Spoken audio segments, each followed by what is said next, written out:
For me, when I look at a player, I'd look at him from two perspectives. Number one, the human part of it, and then number two, the spiritual side of it. That same year for Christmas, he asked for a Bible. Even as a parent and sometimes as a mentor, when you can always kind of implement faith and kind of use it as something that is going to grow them internally and externally, and that's the best thing possible. Our dream and vision is for all youth sports to be affordable and free if possible. But in order to kind of get your confidence to be where you want it to be, you have to understand how courageous you need to be in order to do so. The more courageous you are in doing something, the more confident you will be able to be. If you're not courageous in doing something, then you'll never know how much confidence can be valued of. Yeah. We gotta grow bold, man, we cannot hesitate. We are athletes for Christ, man, we gotta go out. We are athletes for Christ, man, we gotta go out. What's up, guys? Welcome to Athletes for Christ podcast. I'm here with my man from Cali, born and raised, Jose Luis Rodriguez from Long Beach, California. That's right. Roots in El Salvador. Yeah. I love it, man. Yeah, man. Got some pupusas with you there, huh? Let's do it. I love it, dude. Son of immigrant parents who grew up learning the values of hard work, faith, and perseverance. Today, you've been married for nearly 11 years, father of 3, and here on earth and one in heaven, and somebody who serves your community as a soccer coach, an educator, and a restorative coach at Meadow Creek High School, correct? Yeah. Oh, Passionate about using the beautiful game to invest in the Hispanic community, something that I love doing as well. And you help raise future men, husbands, fathers, and mentors of our leaders of tomorrow, man. That's right, dude. Love it, dude. Man, that's great. Yeah, man, I'm privileged, absolutely privileged to be here with Greg Garza. I mean, who doesn't know this guy? He's a proud father of 3. He was born in Grapevine, Texas. He's a former U.S. men's national team defender and MLS Cup champion with Atlanta United. After playing professionally in Portugal, Mexico, and then MLS, and being selected to the 2017 MLS All-Star team, he's now focused on mentoring, which is something that I love to do, developing the next generation of players through his program, Beyond Goals Mentorship. So, Pleasure to be here, man. Pleasure to be here. We got a lot of things in common, bro. We do, we really do, right? Different worlds, but we got some similarities in there. Love it, man. Yeah. Love it. Let's get this thing started off, shall we? Yeah, let's get it. First question? Let's do it. All right. Let me grab one real quick. Go ahead. I don't fall. All right. First one. Can you share about how you came to faith? We'll how both I answer came that. to faith. I am Catholic, born and raised. Okay. I think my parents, whenever I was born, was probably kind of their message. Not many people know this, but my sister also passed whenever I was a kid. So I think that was probably like the kind of catalyst moment for my parents to kind of understand, to go into faith. I was probably about 4 or 5 years old. We started to go to church every Sunday. But it was something that was almost kind of like routine based for me as a kid, something that I didn't feel like I maybe understood to a complete sense. Right. And then when I was about probably about 14, 15 years old, when I was in the residency program with the youth national team, we had a chaplain from South Africa named Butch Morley at IMG campus. He's still there today. Wow. That was his very first year that he started to become a chaplain with all of the athletes. And we lived in IMG Academy, but we were part of the U.S. national team. And he kind of lured us in by offering Smoothie King to any kid that would go and read the Bible with him. Anything for the gospel, right? There you go, right? And that was kind of the luring in. And there were 40 of us living all together. I'd probably say there were probably about 25, 30 of us that went, obviously, for the Smoothie King, right? Yeah. But that very first day kind of just, I think, opened our minds, opened our hearts in the best way possible. And then from there, it was something that I kind of really started to understand. I started to understand the readings. I started to understand everything of what faith gives you as a person. And also within using the sport as a platform to share your faith and kind of open your faith. So that for me was like the catalyst moment of understanding how to use my faith throughout my whole entire career, but a pivotal and essential moment as a kid, still going through the understanding of, maybe why things happen or how things happen and everything and all these questions that you have, but kind of gave me the answers to everything else that I needed and kind of helped me throughout the longevity of my career, man. Yeah. Man, that's great. Thanks for sharing that. Awesome, man. Yeah, of course. We got to go by you now, man. Yeah. So, man, my faith. How did I come to faith? Mine, I think it's kind of typical to yours. Parents, I grew up in LA. Okay. Right. So we moved between LA, Long Beach. And faith was just something that was kind of just part of our normal cultural life. Really, just a daily routine. So I actually grew up as a Seventh-day Adventist. Okay. So we go to church on Saturdays. But it wasn't until about 18 years old where I really started to question a lot. of just Right. religion in general. Yeah. So I think it was a healthy thing to have. But when I moved to college, I kind of got lost in a sense because I lost soccer. I stopped playing Okay. right after a couple injuries, and I found an identity in like just Christian groups, but I don't think Christ was my identity. Right. Right. And it wasn't until I got married, and then 2 years later, that's when I found Christ. And we were just going to a church faithfully. That's it. Yeah. Going to church faithfully regularly on Sundays. And I kept hearing the preachers just preaching and preaching and preaching. And I'm like, man, I don't think I know that Jesus that he's talking about. It just doesn't click with what I've learned so far, you know? But it was 2017, man. All right. That's when I came to faith. So we're near on 10 years now, you know? Love it, man. And it's been an amazing, like, 9 years for sure. Love it, dude. Love it. Fantastic. Yeah. Good story, man. I love Yeah. it. Yeah, we all yeah. come to it differently in certain moments of our lives, but how it brings us together and kind of For sure. shapes us, represents who we are, and Yeah. everything that we do is the most important thing, man. It is, yeah. Love You know, and looking back to it, you know, I think it happened at the right time, at the right place. Perfect, man. You know? Perfect. Nothing wrong with that at all. Yeah. Love it. Let's go Grill another one? catch up here. This is a great one. How do you build confidence in players who don't believe in themselves? Ooh. You want me to go first? You go ahead, yeah. Okay. That's literally like the foundation of what I feel I've been called to do, right? And I don't know how you know you think about this. Maybe we'll have some agreements and some different perspectives on it. But for me, when I look at a player, you know, I look at him from two perspectives. Number one, the human part of it, and then number two, the spiritual side of it. And the human part of it is really just I need to get to know him at his core, absolute core. Right. I need to know his weaknesses, his struggles. I need to know what is it that gets him excited about a game. Okay. What is it that gets him completely stressed out and scared? What gives him joy? What doesn't give him joy? And then also I just want to know where he is in the sense of like his spiritual life. Right? Does he have it? Does he not have it? And if he doesn't have it, that's fine. Right. There's no wrong answer with that at all. But to get a kid to really just believe, the question is believe in himself, right? Yeah, yeah. To get a kid to believe in himself, you know, I would say it is a holistic approach. It's not just being better technically, which is helpful. It's not just studying film, which is helpful, but is him having somebody who really believes in him, right? And I think that's one of the key things that has helped us so much at Middle Creek High School. You know, I have kids that absolutely struggle in club, and then they come to us and they shine. And when we ask them, you know, what's the difference? It's just, coach, it's just the relationships with you guys. Right. You know us deeper than just being a player. But, you know, the grind with it, I'm sure, you know, it takes time to get there. It takes years to get there. It takes really a lot of energy and dedication to get to know a human being so deeply. Yeah. And then pour into them to the point where they start to believe in themselves. And then you see the fruits of it. So long answer, but I love it. What I think. Yeah. I love it. For me, confidence is a skill that has to be trained. Wow. Yeah. Right. That's good. It is not something that is innate. It's not something that you are born with. Just as much as you train soccer on the field or you train any sport in general, if you want to train something to get better, you have to do the same thing with confidence. You have to train confidence. And so many different things that you do. So there's so many different connections that I like to make. Is part of it is the discipline side of it. The more disciplined you are, the more self-belief you most likely will have. Understanding those side of it, and also always understanding how to self-assess, how to look at yourself in the mirror and what you think about yourself. How do you talk to yourself? We all talk to ourselves. We all have different thoughts. And so controlling those controllables and helping with what confidence can be.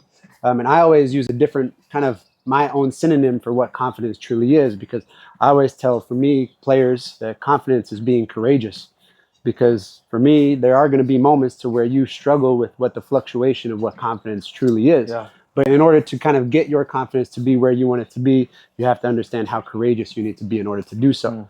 The more courageous you are in doing something, the more confident you will be able to be. If you're not courageous in doing something, then you'll never know how much confidence can be valued of. Yeah. So I always love just kind of stemming off different things, branching it off to different ways and how we all view different things. And that's the beauty of mentorship. Yeah, you get to learn how sometimes kids think and other people think, and, you know, always having an open mind of how something can stick and help them be the most confident they can be on the field. Yeah. So I think it's good, you know, and one of the things that you just saying, the courageous part of it, one of the things we've just learned in doing this for so long now, especially with the population we work with at Meadow Creek, you know, they come with a lot of struggles. So when they come to us, they have this like fake expectation that with us, there's no sense of failure. You can't have fear. You can't take risks. Once we start to break those barriers down and say, no, risk is okay. Yeah. Right? Being courageous is a good thing. Yeah. Failure is part of the process. Big time. You start to see these athletes really just like you said, that confidence starts to go up. Yep. And it may be 10 minutes in one game. Yep. Next game is 15 minutes. Right. Next thing you know, practice. They're killing it. They're taking risks 24/7. For sure. Yeah, it's a huge approach for sure. Love it, man. Especially in today's time. Yeah. Yeah. Yeah. All right, let's go next one, man. All right. What separates good players from great players? What separates good players from great players? That's a great question for you, man. That is a great question. I would say there are so many good players out there today, right? If you look maybe back in the day, in my time, I feel like there were some okay players, and I think there were some really good players, but I feel like there are a lot of really good players in today's world of what we watch soccer and any sport in general. The specialness of what these kids have these days in any sport is incredible, and it just keeps getting younger and younger. I always tell kids that what separates a great player from a good player is not only being an elite player on the field, but being an elite person off the field. That's huge. So that is the biggest thing that I always want to teach is that in order to be successful, you don't need to only be just an elite player. You have to have an elite personality to go along with it. And I think that's what always will separate the good players from the great players is that what is their personality like on and off the field? Are they disciplined on and off the field? Are they making right choices? Are they making good decisions? Are they taking care of what school may be or their responsibilities offside or out of the field, right? So just helping them understand that all these different things are just huge components of making you great on the field. So I think that's the biggest thing that I look at that stands out from most kids is I always want to notice what their personality is, and something I always try and help kind of shape them and help them understand that that's the platform that they have to represent. The person and the human value is going to be so much stronger than just the playing value because there are so many people who are great players, but what separates the greatest of them all is the types of personalities that they have. Man, you're just dropping bombs, dude. You're dropping bombs. Man, so, when I think of a good player and a great player from a time when I was recruiting a lot, we're always looking for the technical side and all that stuff, the mental aspect of it.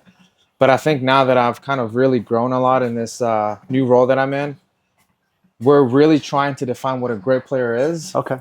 And for us, really what a great player is not just a technical player, a tactical player, mentally tough, courageous, elite.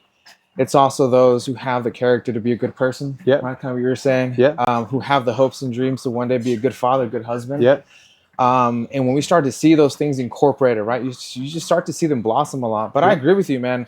I think in today's time, the talent is just it's increasing. It is. It's everywhere. You find kids who I see them play now, and I'm like, man, you would have been first round draft pick back in 2009. But it is to really separate them is when they see that value in life outside of the game for us, right? You start to see that value outside of the game, and you start to value everything that you do, not just that 10% of what soccer is. This year, just their mind changes, and they go from good to great, right? Everything is connected. How you do one thing is how you do everything, 100%, right? 100%. Good stuff. I love it. Let's go next one. Let's do it.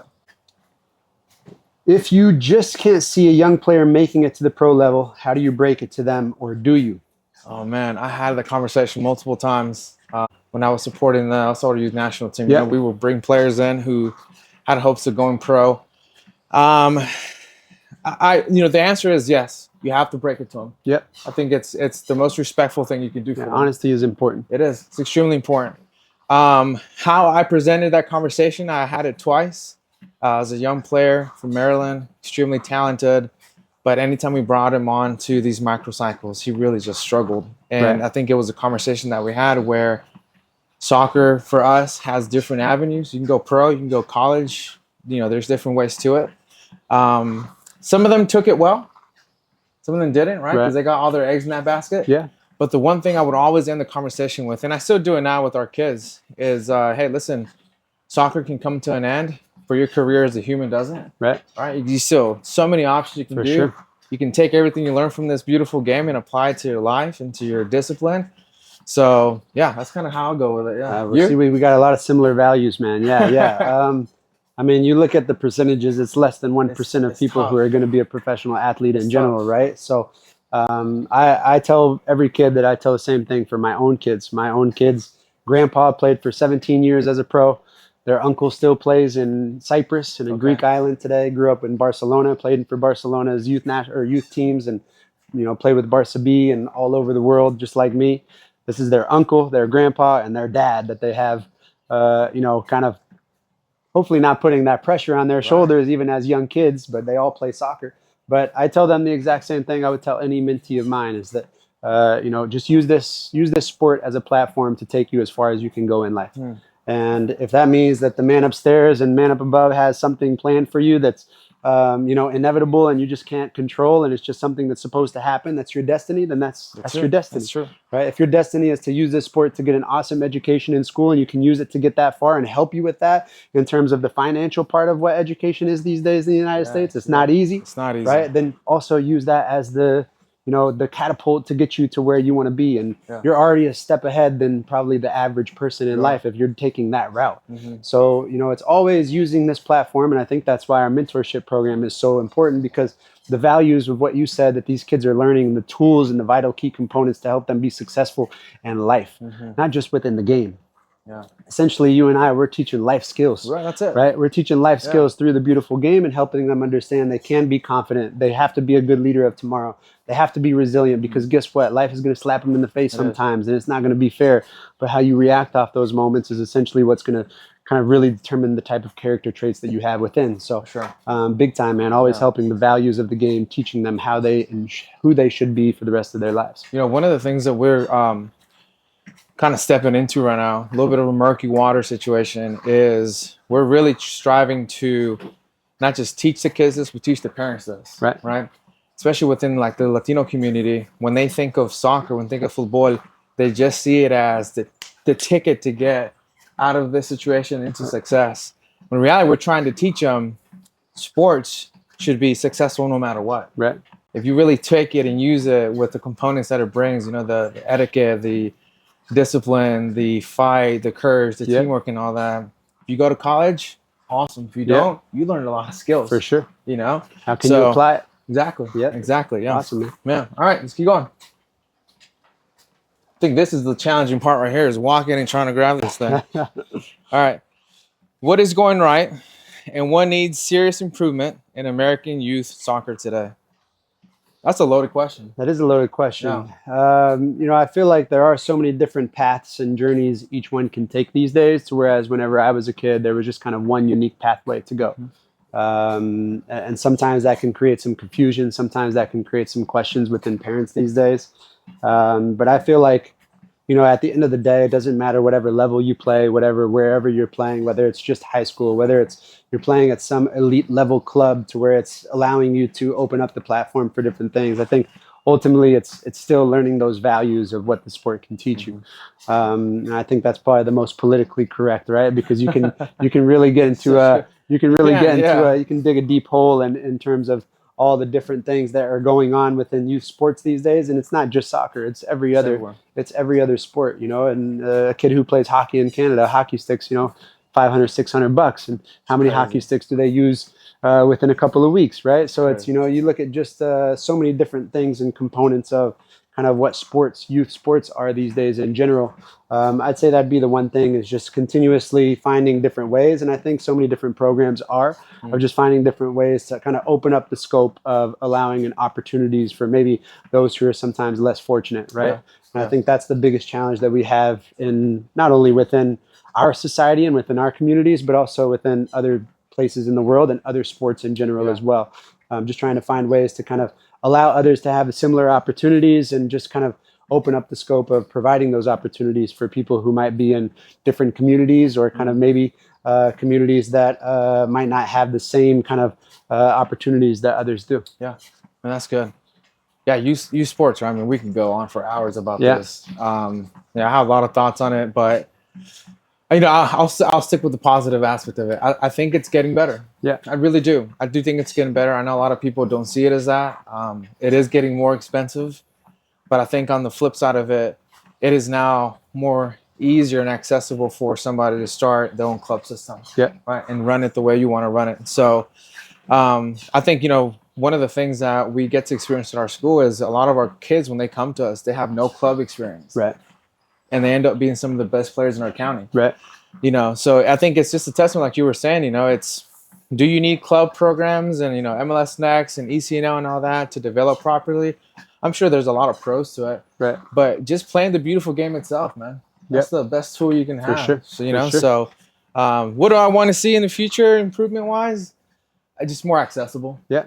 I want to be more accessible. Yeah. I don't want it to be something that you have to be able to drop thousands of dollars for sure for you to enjoy the game. Yeah. So and I think there's definitely people in the world today that are good people that are hopefully trying to make that happen. Yeah. So we just did that with our school, and no kid pays anything. Awesome. It's completely free. And it came from just donations from the community. Yeah. So love it, man. You can do it.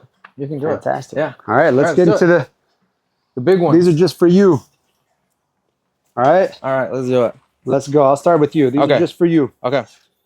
What does leadership look like in high school athletes today? I feel like you can answer this too, because you kind of deal with that. What does high school leadership look like today with athletes? It has to go back to the same thing you were just talking about. When you were talking about being courageous and confidence, it has to be taught. Right? Leadership has to be taught. One of the biggest frustrations that I learned when I was coaching at the various levels that I've been at is, coaches are yelling at these guys. 24-year-old, 25-year-old college player or 17-year-old kid with El Salvador or high school club, whatever it is. You got to be a better leader, da-da-da. And I'm like, well, let's teach them. Right. Give them the tools. Yeah. Right. My son's 7 years old, and he's messing up daily because he doesn't understand how to do things. Right. My response to him is not, how come you don't know how to tie your shoe? Well, Dad, you never taught me how to tie my shoe. Right. Why are you not being a good leader? Well, Coach, you haven't taught me how to be a good leader. Right. So let's teach you, So I think, I think every generation there's setbacks and certain things that happen with the new younger teenagers in that group. But I'm hopeful for them, man. For sure. I really am. They're hungry in such different ways than we were.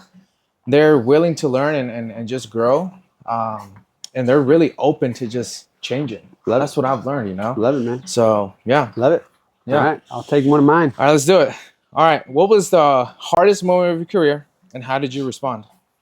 Well, that's always a hard one to answer. I feel like I dealt with a lot of injuries within my career. I'd probably say all of my injuries of sometimes looking up and asking why me, right? Yeah. I feel like that's probably the hardest thing you have to do. But I feel like even in those moments of kind of, searching and seeking answers from God and like, why is this happening to me? Why am I going through this? Why is this lesson that you're having to teach me? Just kind of also open up the doors to opportunities to also build my faith within those moments as well. So, I think just going through a lot of injuries and dealing with those moments, being away from the game, teaching me how valuable also those moments can be, because you allow yourself to connect maybe with other things that have nothing to do with soccer, in terms of, journaling or just kind of finding moments of gratitude and still kind of seeking gratitude within those moments, I think is so important. So I think even through the hardest, challenging, hurdle given moments that I had within my career, I was still able to learn and grow from. Right. And I think that's the most important thing to also teach kids, is that, in the moments of failure and the moments of hard moments and harsh moments are going to be your biggest teachings and lessons that you have and you learn in life. So that would be my answer to that. No, that's good. Love it, man. Let's move on, bro. Let's do it. What are some things you want to see develop in high school soccer? Man, I think high school soccer, man, it has an interesting spot in the pyramid of youth sports. I think it's undervalued. Yeah. I really do think it is. I understand the arguments for it, right? That sometimes the coaching isn't the best, sometimes the playing isn't the best. But I think the sense of community it brings to the kids is a huge piece. I think even nowadays, man, you've got guys who are coaching this with national licenses, years of experience. Just on, in our region and conference, we're playing against high school teams that are absolutely loaded with ECNL and MLS Next. Right. So the talent is high. Right. But I really wanted to kind of find its spot in the youth world, and kind of just not necessarily being the top of it, but being a reliable, viable option for Yeah. these kids to say, hey, I do want to play high school ball. For sure. So, Love it. yeah. Always Yeah. opportunistic moments, man. It is, man. Yeah. It really Yeah. is. Yeah. Big time. Yeah. All right. What do young players misunderstand about going pro? That's a big one. What do players misunderstand about going pro? That once getting there, it's not about just getting there. Yeah. It's about making it last. Yeah. And I think that's probably one of the main kind of moments for us of why creating our mentorship program is because, we had so many kids or so many young players that whenever we became veterans of the game that would come through the cycle and maybe last a couple of years and then poof, disappear. And, I think just sometimes understanding, the lifestyle of being a professional athlete is truly, I do believe it's not for everyone, right? There are so many sacrifices that you have to make. There are so many different things that you have to let go of. There are so many things that you have to kind of, do so much differently. I always tell people you are literally a 24/7 athlete. How you live your life for 24 hours is how you are going to perform each and every day the next day given. So I feel like that is not for everyone. I don't know. Sometimes I don't even know if I would want that upon my own kids, right? The life that we live sometimes. And I think people always see they see the glorified moments, or they see the celebrating moments, or the trophy moments, or the championship moments, and all these things that you're able to achieve in the success part. But if you can ask any billionaire or millionaire or famous actor or actress or lawyer, whatever it may be, somebody who has success within the department that they have, there's a lot of struggle that goes within. There's a lot of kind of those hardships and those kind of sacrifices and really adverse moments that you go through. So it's quite a tough life to live. It's not an easy one, but I think sometimes people don't really see everything that's behind closed doors. They just kind of see those one moments. They see that one line going straight up, and they don't see the plateaus and the dips and the falls all the way down to the valley and kind of getting back up. So, I think that'd probably be the misconception of kind of, everybody will always see something different. That kind of, that instant gratification of success whenever they look at certain people who have success within their careers as a professional athlete, but it's so much more than just that. Understanding the struggles and kind of that lineage is not always straight. I know we were talking before the cameras came on, but let me ask you this follow-up with that. How did your faith, how was that such a big part of your longevity with, being a pro player? Yeah, big time. I think, just like I said, even, I think you talk about this with chaplains that you have within your clubs, is that, there's never a wrong or a right time for you to find your faith. Sure. And I think sometimes, whether it be a moment for me, like, getting Smoothie King after kind of understanding, what a reading truly meant. Sometimes people go through it to where they've hit the lowest low within their careers, and that might be a turning point within their lives, or just kind of an understanding, okay, I need to find something to kind of balance me. And, I think that's a huge component of kind of what I always understood, is that there's no right or wrong time to find God. There's no right or wrong time to talk to God.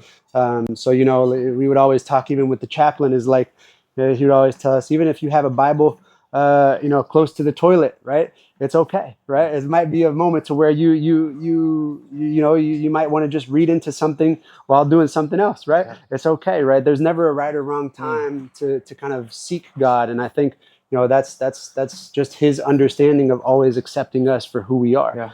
Even with our sins and even with our wrongdoings and everything else, he'll always be accepting and always show us love. So, I think throughout my career, even through the moments where I did fail, tremendously, maybe more as a person than even as a player, or sometimes going through hardships and adverse moments, I always felt accepted by the presence of God. And I think that's something that always allowed me to continue to fight towards doing what's good, and always steering me the right direction and kind of making certain choices and decisions throughout my whole entire life. So, I think I'm very, very grateful for that. Very grateful for the people and the mentors that I've had that have allowed me to view that way. And I think, having great people that sometimes are faith-based, or even just great mentors, it doesn't even have to be faith-based, but just always teach you the right way, the right choices, the right decisions to make within life. Yeah. I think that's a beautiful thing, because just this last Sunday in church, we were talking about God's love for us, and not just the greatest days, but the worst days. It doesn't change. Yeah. His love for us is not dependent on whether we were a good boy, good girl, or if we did something wrong. There's grace in all that. And I think that's such an important piece for these athletes to understand.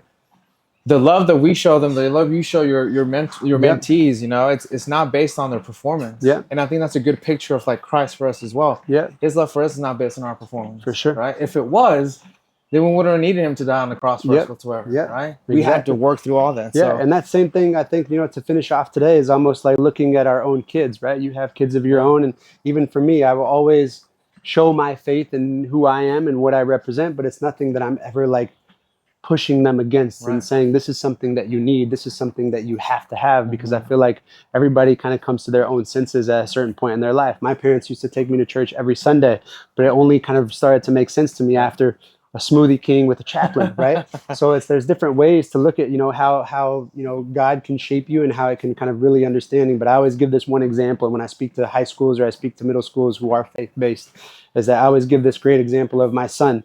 We were in a tournament in Alabama probably 2 years ago. And, you know, we always talk about sometimes faith and how, you know, God's always watching and everything that you do, the types of decisions that you make, but nothing, you know, over the top or anything or overboard.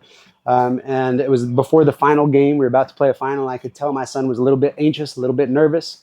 And then he saw this kind of birdie bracelet on the ground, and it was one of those birdie bracelets that you scan with your phone. It's like a tap to pay kind of thing.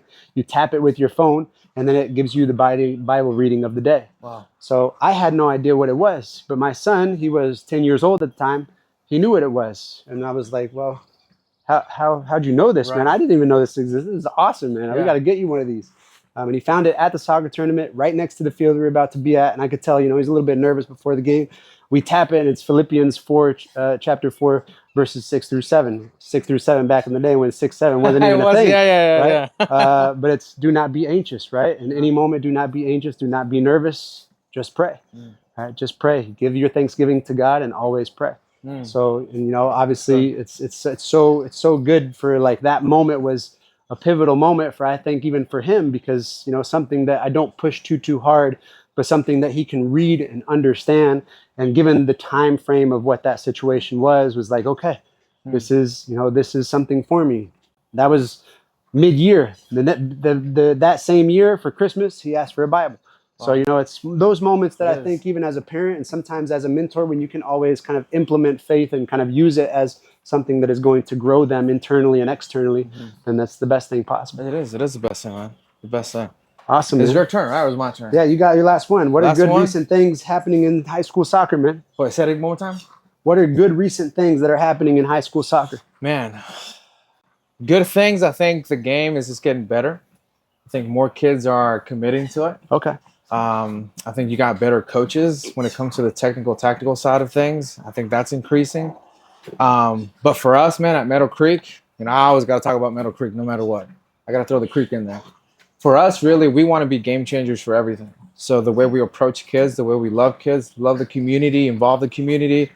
Our dream and vision is for all youth sports to be affordable and free if possible. Yeah. Because I don't want to see that kid doesn't have access to club soccer or high school soccer to miss out on opportunity of maybe pursuing a career. So, but I think one of the greatest things that's happening for high school soccer at our school is just the commitment from the community, man. I think that's just been one of the coolest things. People are buying into what we're doing. Yeah. People want to love on our kids, right? Like something like this is amazing, right? I get to put our school on the spotlight, put Christ on the spotlight. It takes time. Yeah. Right? It takes buy-in from the kids and the parents. It takes sacrifice. But I think it's been an joy, man. It's been a joy. And just seeing God's hand in everything, how he's just orchestrating different pieces and connecting with Karen and then connecting with Jorge and now connecting with you. You know, he's really doing some amazing work at our school. Love it, man. And it's been a blast, man. Yeah. Good, man. All right, got your last one. Yes, sir. All right, I think this is going to be a good one. Out of the different leagues you played in, which one did you like the best? That's a common question. I feel like I'm sure it is. Yeah. You know, I will always say, you know, I was very fortunate to win a championship in Mexico as well with Club Tijuana in 2012, with the infamous coach Turco Mohamed. Yeah. And then obviously the championship here in Atlanta with Tata Martino in 2018. You know, both of those moments I think are just moments that you'll cherish forever. Yeah. You know, I feel like the coolest thing for me playing in either league was just seeing some kids that you had grown up with or that you have developed your kind of adulthood with as being a kid that was, kind of a residential program kid from the age of 12 all the way through my whole entire professional career until I became a professional athlete. So sometimes going through different leagues and seeing kids that you sometimes grew up with were also achieving their dreams and you're playing against them or next to them, like that was always my most kind of cherished accomplishment of playing in certain leagues, was that, most people still ask me today, hey, can I get a jersey? I'm like, look, I don't even have any of my jerseys. I literally traded every single one of my jerseys with a kid or somebody that I knew, or not a kid, but an adult at that time, of somebody I knew on the other team. That's really cool. So, I think seeing that, no matter what league you were playing in, for me, that was kind of like the biggest blessing, is that you're seeing your friends and people that you truly care about, kind of that altruistic kind of like mindset of that, them being successful and them doing something is also giving you more energy to feel good about yourself. And I think that's such a great value to have within our world, right? Yeah. And I think that sometimes a lot of kids these days, you kind of get into this trap of comparison. Man, why is this kid signing here? Why is this kid committing here? Or why does he get to play on this team and I get to play on this team? And I think that's such an important value that we need to teach these kids within altruism, is just, hey man, like, be happy, feed off that kid's energy of somebody that that is doing something with their life and doing something in a positive way, because that right there can serve as a lesson, or serve as something that can give you energy and motivation to achieve what you truly want to achieve in life. So I think all the leagues that I played in were amazing. The championships will always stick out than the rest, but I think that was the most cherished and most valued point of it, is just sometimes having that ability to trade jerseys with some of my best friends and seeing that, hey man, dreams can sometimes come true. That's so good. So that's an awesome way to look at it. That's so good. Yeah. That's standard, right? Not comparing yourself to others. Yeah. That's a huge thing, man. Yeah. That's great. Awesome, man. Yeah. All right. Well, fellas, okay. Yes, sir. We got crunch time questions. All right, okay, let's go. And then we can wrap it up after that. All right. Before crunch time, I'll just add this question. Yeah. How important is networking for some of these young athletes to make it to whatever next level they're trying to make it to, whether that be college, pro, because I've seen a lot of great players, in some ways find challenges to be recruited. Yeah. So is networking part of that? It's you guys were just kind of touching on that. What do you think, Greg? And then we can go with us. Yeah. Networking is everything for these young players. You have to understand that sometimes life is not about everything that you do, but it's also understanding the connections that you make. If there's one thing that I take back within my career, it's all the great connections that I did make, and everybody else that is outside of the game that can now help you and continue to flourish wherever you want to go in life. So I feel like there will always be people that are there to support you. There will always be people to sometimes show you that the answer might be no. And that's okay, but you're still making great connections. And I think that just goes along with the elite personality that you need in order to show them that, hey, the type of person that you're showing everybody that you are, you might have that person in your life 20 years from now, and you might need not necessarily a favor, but that person might be offering you a job at some point. So I think networking and understanding that connections are all part of the beautiful game that represents who you are on and off the field is such an important kind of advocate for you to use later on in life. In terms of getting to where you want to go, and as a soccer player, you got to remember that just like applying for a regular job, there's millions of people within our communities, or sometimes within our United States, right, within the country that we live in, that are applying for 100 jobs at a time, dude, and getting 99 no's, right? But they just need that one person to believe in them. They just need that one job to kind of understand and trust their kind of commitment of what they're going to be in that organization. And it's the same thing within soccer.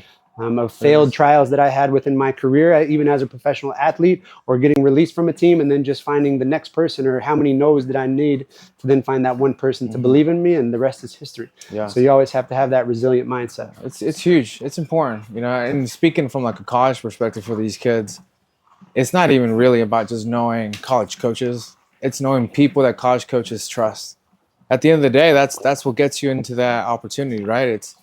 They need to see you play. Yeah, they need to see emails. They need to see all these things. But if you can get someone who knows the coach extremely well, that relationship, that intimacy, and he speaks well on your behalf, given that you are a fully developed person, both on and off the field, coaches are going to take chances on you, right? Especially in today's world with college, it's so competitive.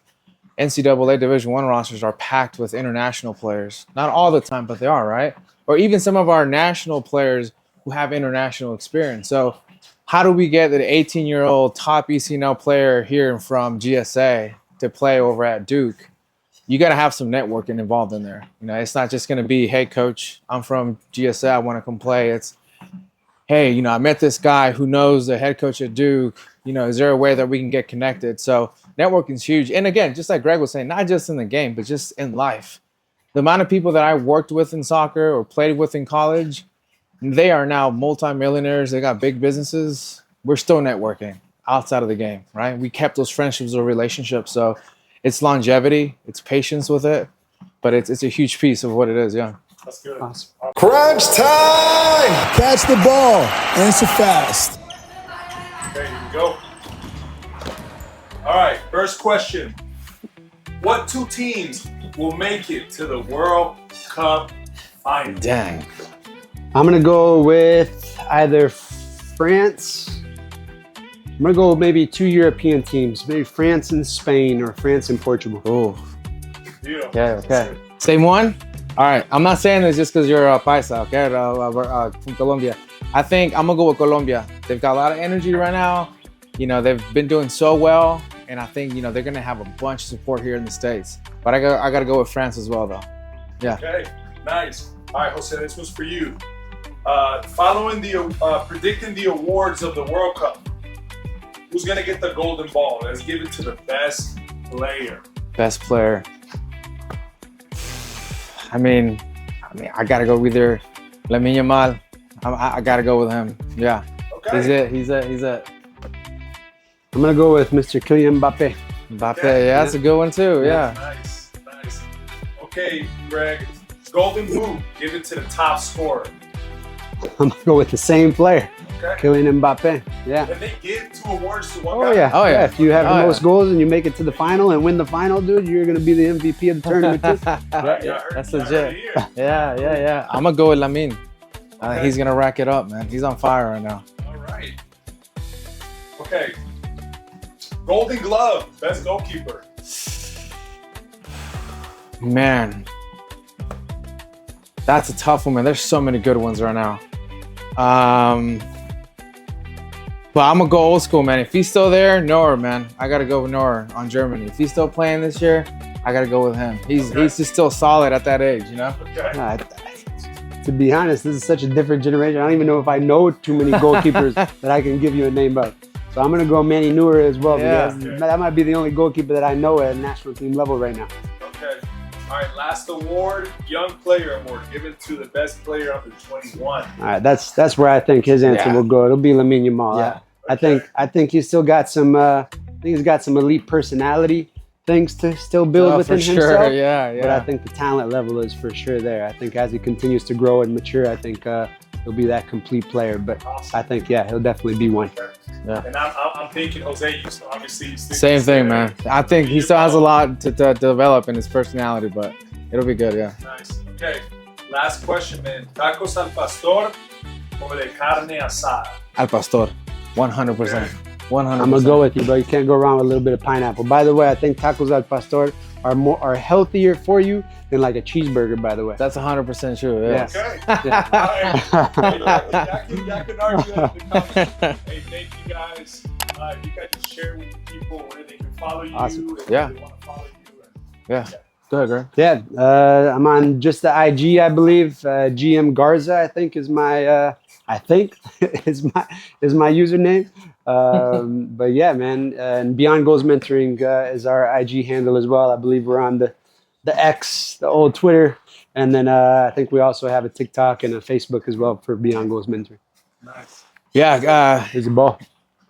Coach Jose Rodriguez, I think there's an underscore somewhere in there 2 times. Just keep up with me. It's just my family and I. So you see a lot of pictures of my wife and my kids. I love them. And then keep up with the Meadow Creek High School boys. You know, they're doing great things outside and inside of the game. So it's pretty cool. At Meadow Creek High School men's soccer. Yep. All right. Thanks for having us, man. Yeah, Appreciate it. sure. It's either hell or the heaven gates. We gotta grow bold, man, we cannot hesitate. We are athletes for Christ, man, we gotta go all out. We are athletes for Christ, man, we gotta go all out.